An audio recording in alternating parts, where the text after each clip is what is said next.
Hello guys, I am Shagnik Das, a first year computer science engineering student at Sri Venkateswara College of Engineering, Bangalore. Today, my topic of presentation is electrical properties of materials and application, and the subject is engineering physics. So the introduction starts with electrical properties of materials and applications. And the first topic of this presentation is resistivity and mobility. Resistivity and mobility, quick overview. Resistivity is a measure of how strongly a material opposes the flow of electric current. Think of it like friction for electrons. Higher resistivity means more resistance to the movement.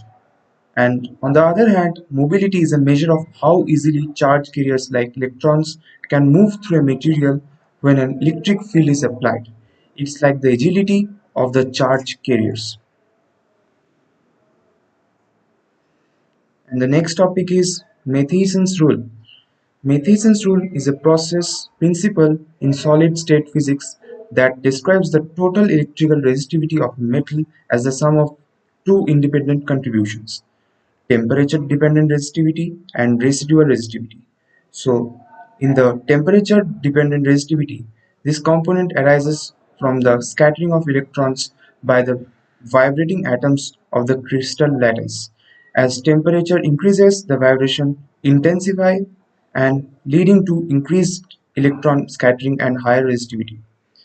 On the other hand, residual resistivity, this component is independent of temperature and arises from the scattering of electrons by impurities, defects and grain boundaries within the metal.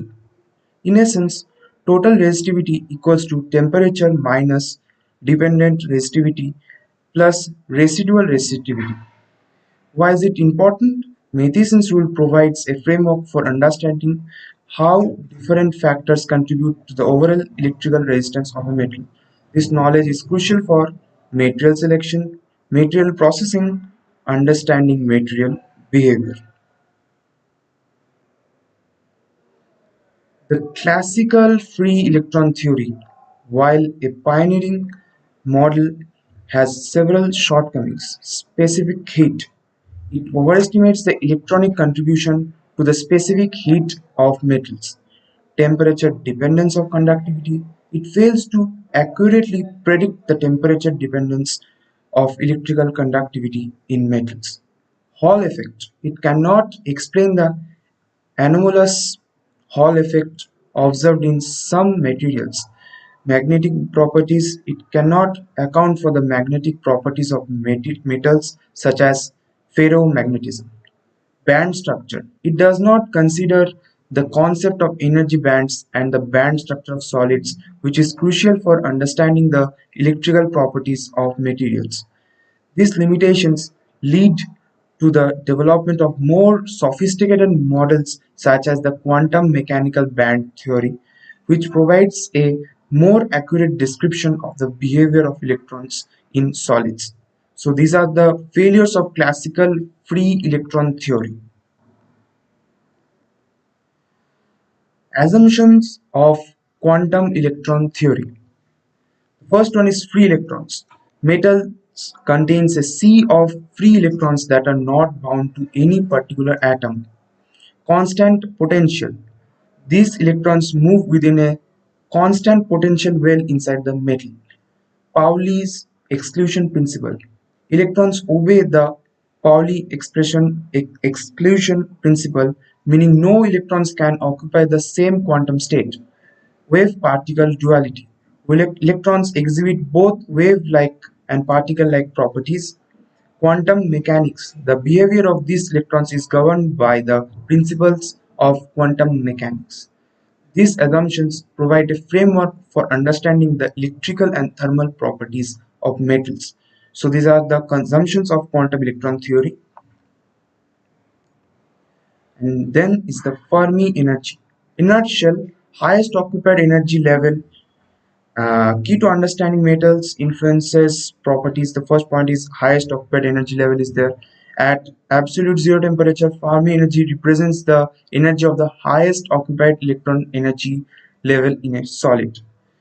Then there is key to understanding metals. It's crucial for understanding the behavior of electrons in metals and other materials, and the influences properties. Fermi energy influences various properties like electrical conductivity, thermal conductivity, and magnetic susceptibility. Fermi factor is a major important point in Fermi energy. The Fermi factor is a probability function that describes the likelihood of a fermion, like an electron, occupying a specific energy state in a system at equilibrium. It's influenced by temperature and the Fermi energy, which is the highest energy level occupied by electrons at absolute zero temperature. The Fermi factor dependencies is also there. The Fermi factor changes with temperature and energy. As temperature rises, more fermions can occupy higher energy states. The probability of occupation decreases as energy increases above the Fermi energy. Next point is superconductivity. Superconductors are materials that exhibit zero electrical resistance when cooled below a critical temperature. This allows for the flow of electric currents without energy loss, leading to potential applications in energy transmission, electronics, and transportation. Meissner's effect is another vital point in this topic. The Meissner effect is a phenomenon observed in superconductors where they expel magnetic fields from their interior when cooled below a critical temperature. This expulsion causes the superconductor to behave like a perfect diamagnetic, repelling nearby magnets. Critical field. The critical field in the Meissner effect is the maximum magnetic field strength below which a material remains superconducting. Exceeding this critical field causes the superconductor to lose its ability to expel magnetic fields and return to its normal state. Types of superconductors are conductors. There are many types. There are majorly two types of superconductors are there. Type 1 superconductors and type 2 superconductors.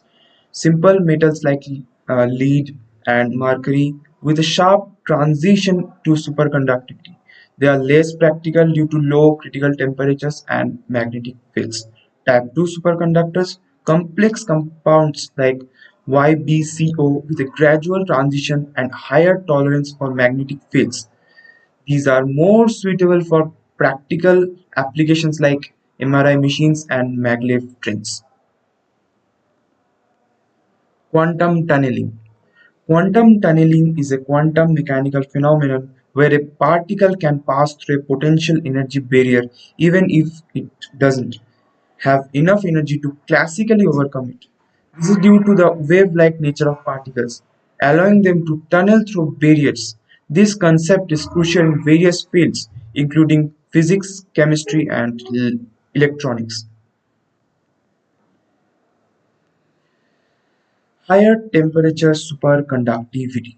Higher temperature superconductivity refers to materials that exhibit superconductivity at temperatures significantly higher than traditional superconductors. These materials, often called high temperature superconductors, typically operate above the boiling point of liquid nitrogen, that is 77 Kelvin. This advancement has opened up possibilities for practical applications that were previously limited by the need for extremely low temperatures. Josephson junctions. A junction is a device consisting of two superconductors separated by a thin insulating barrier. When a voltage is applied across the junction, it causes a supercurrent to flow, resulting in the emission of electromagnetic radiation at a specific frequency. This phenomenon, known as the Josephson effect, has applications in various fields, including quantum computing and precision metrology. DC and RF squeeze. DC squeeze consist of two Josephson junctions connected in parallel in a superconducting loop, operated with a direct current DC bias, highly sensitive to changes in magnetic flux. Widely used in applications like magnetometry and biomagnetism. RF speeds contain a single Josephson junction in a superconducting loop operated with a radio frequency RF bias. Less sensitive than DC squids but simpler and cheaper to fabricate. This is also a very important part of squids, DC and RF squids. Applications of quantum computing. Quantum computing has the potential to revolutionize various fields like materials science, optimization, cryptography, climate modeling, artificial intelligence. So the first is materials science, discover new materials and drugs, optimization, solve complex optimization problems, develop unbreakable encryption methods, climate modeling uh, simulate complex climate systems, artificial intelligence enhance machine learning algorithms. Phase and flux qubits. Phase qubits utilize the phase difference across a Josephson junction as the qubit's quantum state, operate in a zero voltage state with a non-zero current bias, sensitive to noise and require precise control. Flux qubits exploit the magnetic flux through a superconducting loop containing Josephson junctions. Quantum states are defined by different circulating currents in the loop, more robust to noise and easier to control compared to phase qubits, widely used in quantum computing architectures.